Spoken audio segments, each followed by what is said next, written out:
নিশ্চিতভাবে সর্বস্তরের মানুষের কাছে আবেদন, সর্বস্তরের মানুষের কাছে প্রার্থনা, সর্বস্তরের মানুষের কাছে নিবেদন। মমতা বন্দ্যোপাধ্যায়ের প্রতিনিধি হিসাবে সর্বভারতীয় তৃণমূল কংগ্রেসের প্রার্থী হিসাবে আমি সকলের আশীর্বাদ সহযোগিতা কামনা করি। কিন্তু প্রত্যেক মানুষকে ভাবতে বলবো, প্রত্যেকটা মানুষকে ভাবতে বলবো যে আগামী 25 তারিখ যখন ভোট কেন্দ্রে যাবেন, ইভিএম ভোটিং মেশিনে যখন আপনাদের গণতান্ত্রিক অধিকারটা প্রয়োগ করবেন, নিশ্চিতভাবে দেশ এবং দেশের উন্নয়নের স্বার্থে, দেশের 130 কোটি নাগরিকের স্বার্থকে কে সুরক্ষিত রাখতে পারবে, এই ভারতবর্ষের সংবিধানকে আগামী 5 বছর ধরে কে রক্ষা করতে পারবে, এই ভারত ভূমির অখণ্ডতাকে আগামী 5 বছর ধরে কে রক্ষা করতে পারবে, তারই নিরিখে গণতান্ত্রিক ভাবে ইভিএম ভোটিং মেশিনে আপনারা ভোটাধিকারটা প্রয়োগ করবেন। 1 থেকে 2014 থেকে 2024 ভারতীয় জনতা পার্টি পরিচালিত ভারতবর্ষের কেন্দ্র সরকার, অন্যদিকে বাংলার মামাটি মানুষের নেত্রী মমতা বন্দ্যোপাধ্যায় 2021 আপনারা যে স্লোগান করেছিলেন, সাগর থেকে পাহাড় সর্বত্র জনগণের রায়, বন্দ্যোপাধ্যায় আমাদের নেত্রী নতুন হিসাবে ভারতবর্ষ। এখানে অনেক বলছেন প্রবীণ নেতারা আছে, প্রবীণ ব্যক্তিরা আছে, সকলকে অনুরোধ করব, রাতে যখন বাচ্চারা প্রত্যেকে কর্মব্যস্ত, সমস্ত কাজ শেষ করে খাওয়া দাওয়ার পরে যখন রাত্রিতে বিছানায় ঘুমোতে যাবেন, চোখটা বন্ধ করে একটু ভাবেন তৃণমূল কংগ্রেসের প্রার্থনা কি, তৃণমূল কংগ্রেসের আবেদন কি। দেশকে রক্ষা করার ক্ষেত্রে তৃণমূল কংগ্রেস নেত্রী মমতা বন্দ্যোপাধ্যায়, আমাদের নেতা সাংসদ অভিষেক বন্দ্যোপাধ্যায় কতটা গুরুত্বপূর্ণ ভূমিকা পালন করছে। আজকে নিত্য প্রয়োজনীয় জিনিসপত্রের মূল্য বৃদ্ধি করে দেশের মানুষকে শোষণ করতে করতে ভারতবর্ষকে শ্মশানের স্তূপে পরিণত করেছে ভারতীয় জনতা পার্টি পরিচালিত ভারতবর্ষের কেন্দ্র সরকার। অনেক গরিব ব্যক্তিরা আছেন, বলুন তো, অনেক সরকার আপনারা অতিক্রান্ত করেছে।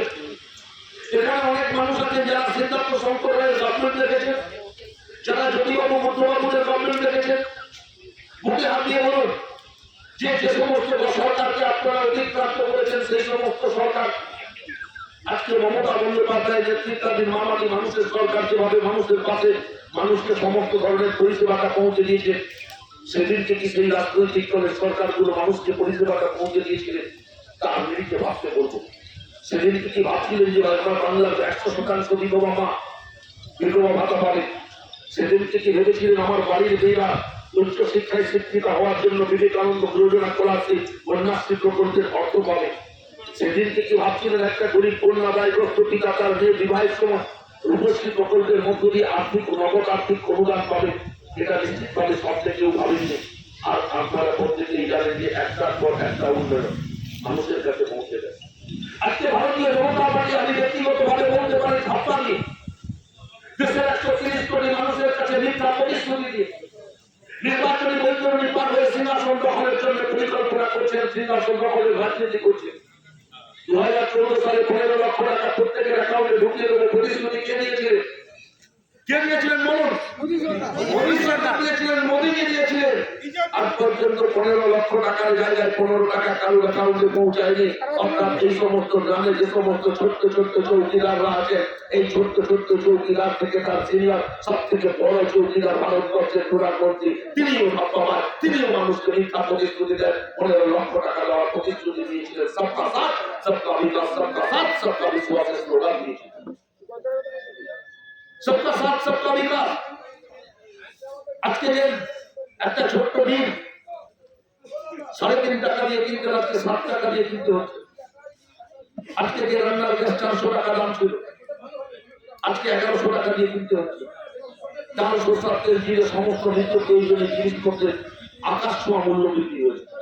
একদিকে মমতা বন্দ্যোপাধ্যায়, আপনারা হিসাব করে দেখবেন তো, প্রতি বছর বাংলার মামাটি মানুষের সরকারের নেত্রী মমতা বন্দ্যোপাধ্যায় আপনাদের জন্য কত নগদ অর্থ আপনাদের পরিবার পর্যন্ত পৌঁছেছে। আমার এই বাংলার মায়েরা লক্ষ্মী ভান্ডার প্রকল্পে 500 থেকে 1000 পাচ্ছেন, 1000 যারা পেতেন তারা 1200 পাচ্ছেন। একটা পরিবারে যদি 4টা 3টা মা থাকে, তাহলে প্রতি বছর তার পরিবারে কত অর্থ ঢুকছে। কৃষি বন্ধু প্রকল্পে আপনারা পেনশন ভাতা পাচ্ছেন, বার্ধক্য ভাতা, বিধবা ভাতা, বিনা পয়সায় খাদ্য পাচ্ছেন।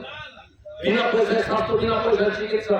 হিসাব করে দেখবেন একটি পরিবারে প্রতি বছর 90 থেকে 1 লক্ষ টাকা নগদ আর্থিক অনুদান একটা পরিবারে পৌঁছে দিচ্ছেন জননেত্রী মমতাময়ী মা মমতা বন্দ্যোপাধ্যায়। একদিক থেকে মমতা বন্দ্যোপাধ্যায় দিয়ে যাচ্ছেন, আর অন্যদিকে ভারতবর্ষের কেন্দ্র সরকার নিত্য প্রয়োজনীয় জিনিসপত্রের মূল্য বৃদ্ধি করে তার দ্বিগুণ অর্থ মানুষের কাছে অর্থনৈতিকভাবে শোষণ করছেন। ব্রিটিশ ইস্ট ইন্ডিয়া কোম্পানির কায়দায়, তাই তো আজকে মানুষকে শোষণ করতে হচ্ছে। উন্নয়নের নিরিখে মমতা বন্দ্যোপাধ্যায়ের পাশে সারা ভারতবর্ষের কোন মুখ্যমন্ত্রী নেই। শুধুমাত্র ভারত বলে বলা ভুল হবে। সারা পৃথিবীতে অনেক শক্তিধর রাষ্ট্র আছে, চীন, জাপান, আমেরিকা, রাশিয়া, সোভিয়েত ইউনিয়নদের মতো দেশরা। তাদের মতো শক্তিশালী দেশকে পেছনে ফেলে দিয়ে মমতা বন্দ্যোপাধ্যায়ের নেতৃত্বে বাংলা কন্যাশ্রী প্রকল্প, উৎকর্ষ বাংলা প্রকল্প, সবুজ সাথী প্রকল্পে বিশ্বজয়ী খেতাব জিতেছেন। অর্থাৎ সারা বিশ্বের দরবারে মমতা বন্দ্যোপাধ্যায়ের নেতৃত্বে বাংলা উন্নয়নের নিরিখে বন্ধিত হয়েছে। বিশ্বের সমস্ত রাষ্ট্রকে পেছনে ফেলে দিয়েছে বাংলা। কাকে ভোট দেবে? যে আপনাকে প্রতি বছর নগদ 1 লক্ষ টাকা পৌঁছে দিচ্ছেন তাকে, না যে আপনার কাছ থেকে প্রতি বছর ঘোরানো পথে 2 লক্ষ টাকা প্রত্যেক পরিবার থেকে শোষণ করে নিয়ে যাচ্ছেন তাকে ভোট দেবে? ভারতীয় জনতা পার্টির কাছে কোনো অস্ত্র নেই, তাদের কাছে অস্ত্র ধর্ম। সনাতন ধর্মকে অপব্যাখ্যা করছেন, অপব্যবহার করছেন। কেমন? আমি এখানে এসে পৌঁছালাম কাঁথি লোকসভা কেন্দ্রের প্রার্থী হিসাবে। আমাদের যে সমস্ত নেতৃত্বরা মাইক্রোফোনে স্লোগান দিচ্ছিলেন, কি বলছিলেন? সর্বভারতীয় তৃণমূল কংগ্রেস জিন্দাবাদ, কাঁথি লোকসভা কেন্দ্রের প্রার্থী উত্তম বারিক জিন্দাবাদ, আমাদের নেত্রী মমতা বন্দ্যোপাধ্যায় জিন্দাবাদ। আর যদি ভারতীয় জনতা পার্টির কোন নেতা এসে পৌঁছাতেন, কি স্লোগান হতো? জয় শ্রীরাম স্লোগান হতো। তাহলে কি এই ভারতীয় জনতা পার্টি সনাতন হিন্দু ধর্মকে কোন অবক্ষয়ের পথে নিয়ে যাচ্ছে? ভারতীয় জনতা পার্টির কোন নেতাকে ভগবান শ্রীরামচন্দ্রের নামে স্লোগান দিয়ে সনাতন হিন্দু ধর্মকে আমার যে সমস্ত মায়েরা বলছেন কপালে লাভ ছেলের একটি ভালো সন্ত বলে, যারা প্রতিদিন সাজবেলায় তুলসী তলায় প্রদীপ চালিয়ে স্বামী সন্তানের মঙ্গল কামনা করে, যারা ভোরের দিন সকালে বাড়ির গৃহকর্ম শেষ করে মুখে অন্ননা করে স্নান করে বাড়িতে প্রতিষ্ঠিত লক্ষ্মী সিংহাসন, সেই লক্ষ্মী সিংহাসনের ফুল ধরবা দিয়ে ফুলাকে নিবেদন করে কি প্রার্থনা করেন আমার মায়েরা? আমার মায়েরা কি বলেন যে মা লক্ষ্মী তুমি শুধুমাত্র সনাতন হিন্দু ধর্মাবলম্বী মানুষের মঙ্গল কামনা করো?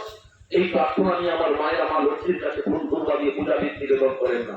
আমার মায়েরা তো সেই প্রার্থনা করেন, মা বিশ্ব জননী তুমি জগৎ জননী, সারা পৃথিবীর সমস্ত মানুষ হিন্দু মুসলমান বৌদ্ধ জৈন শিখ খ্রিস্টান সমগ্র ধর্ম এবং সম্পদে সমস্ত মানুষকে সমৃদ্ধশালী করে।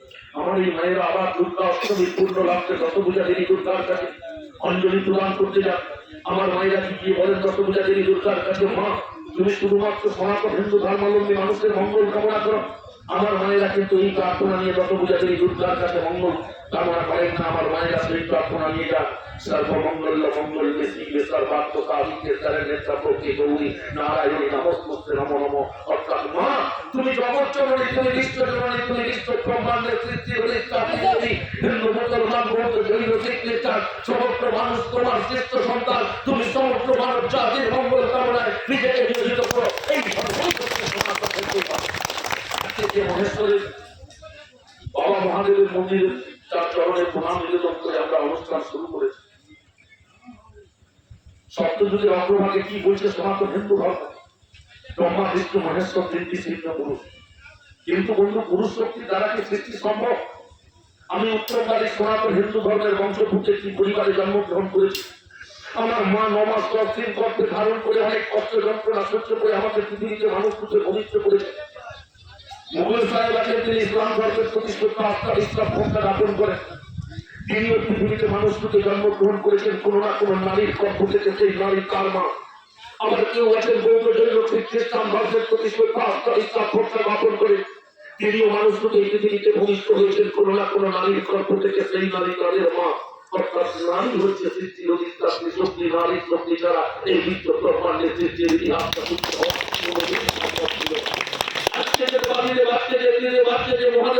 মহেশ্বরের চরণে আমরা মাথা নত করে ভক্তিপূর্ণ শ্রদ্ধা প্রণাম নিবেদন করলাম। যিনি বিশ্ব ব্রহ্মাণ্ডের সৃষ্টির ইতিহাসটাকে সূচিত করছেন, কে সেই নারী যে মনুষ্য জাতির সৃষ্টির ইতিহাসকে অগ্রগতির পথে এগিয়ে দেওয়ার জন্য গুরুত্বপূর্ণ ভূমিকা পালন করবে। আমরা যাকে আদি শক্তি বলছি, আমরা যাকে আত্মা শক্তি বলছি, আমরা যাকে দেবী মা মহামায়া বলছি, সেই আদি শক্তি আত্মা শক্তি রসভূজা দেবী দুর্গা চক্রবর্তী চন্ডী রূপিণী নারী শক্তি পচা করা লাফের বেশ করে সমুদ্রের চন্দ্রীয় বই যেতে যেতে প্রথম পৌঁছালেন মহেশ্বরের সম্মুখে, প্রথম পৌঁছালেন ব্রহ্মার সম্মুখে। ব্রহ্মা পচা লাফের দুর্গন্ধ সহ্য করতে পারলেন না, অনেকটা দূরে সরে গেলেন। দ্বিতীয় ব্যক্তির সম্মুখে যখন পৌঁছালেন তিনি স্বয়ং বিষ্ণু, দেবতাগণের মধ্যে অত্যন্ত সৌর্যের নেতৃত্ব পচা লাফের দুর্গন্ধ সহ্য করতে পারলেন না, দূরে সরে গেলেন। সেই পচা লাফটি যখন তৃতীয় ব্যক্তির সম্মুখে পৌঁছালো তিনি কে ছিলেন বন্ধু? তিনি ছিলেন দেবাদিদেব, তিনি ছিলেন ত্রিদেব, তিনি ছিলেন মহাদেব, যাকে আমরা শিবকে পুজো করি। সেই মহাদেব মহেশ্বরের প্রেম জন্মেছিল পচা লাফের প্রতি। সমুদ্রের জল থেকে পচা লাফ থেকে তুলে এনে সেবা শুশ্রূষা শুরু করলেন। আর সেদিনকে আদি শক্তি আত্মার শক্তি শব্দ ঢেকে চললে রোহিণী নারী শক্তি চিন্তা করলেন একমাত্র ব্যক্তি মহেশ্বর, তিনি নারী নারী শক্তি আত্মা ছিলেন শ্রদ্ধা ছিলেন। তাই সেদিনকে মহেশ্বরের উপরে বিশ্বাস স্থাপন করে স্বমহিমায় আবির্ভূত হলেন চন্দ্রদেব, তিনি চন্ডী রূপিণী আদি শক্তি আত্মা শক্তি দেবী মা মহামায়া। সেই দিন থেকে বিশ্ব ব্রহ্মাণ্ডের মনুষ্য জাতির সৃষ্টির মাত্রা পূজিত হল। তাই সনাতন হিন্দু ধর্ম দিয়ে অত্যন্ত প্রাচীনতম ধর্ম 1893 সেপ্টেম্বর আমেরিকার চিকাগো শহরে বিশ্বের মহাকর্ম সম্মেলনে দাঁড়িয়ে ভারতবর্ষের বীর সন্ন্যাসী তরুণ সমাজের আদর্শ কারণের প্রতীক নরেন্দ্রনাথ দত্ত স্বামী বিবেকানন্দ প্রমাণ করতে সক্ষম হয়েছিল। সনাতন হিন্দু ধর্ম তো বিভেদের বার্তা দেয় না, সনাতন হিন্দু ধর্ম তো বিভাজনের বার্তা দেয় না, সনাতন হিন্দু ধর্ম তো সম্প্রীতির বার্তা দেয়, সনাতন হিন্দু ধর্ম তো সৌভাতৃত্বের বন্ধনের বার্তা দেয়। আর ভারতীয় জনতা পার্টি সেই ধর্মকে কুলসিত করছে, ধর্মের নামে মানুষকে বিভাজন করছে, ধর্মের নামে ভেদাভেদ করছে। আপনারা কি ভাববেন না ভগবান শ্রী রামচন্দ্রকে আমরা সত্যযুগে যাকে ভগবান বিষ্ণু রূপে পেয়েছিলাম, বেদাতে যাকে ভগবান রামচন্দ্র রূপে পেলাম ভগবান বিষ্ণুর অবতার রূপে, অযোধ্যার রাজা দশরথের সহধর্মিনী কৌশল্যার গর্ভে ভূমিষ্ঠ হয়েছিলেন। আচ্ছা, যেদিনকে ভগবান রামচন্দ্র কৌশল্যার গর্ভে অযোধ্যার রাজা দশরথের পরিবারে ত্রেতা যুগে ভূমিষ্ঠ হয়েছিলেন, সেদিন কি ভগবান রামচন্দ্রের দেহে প্রাণ ছিল না? সেদিনকে ভগবান রামচন্দ্রের দেহে প্রাণ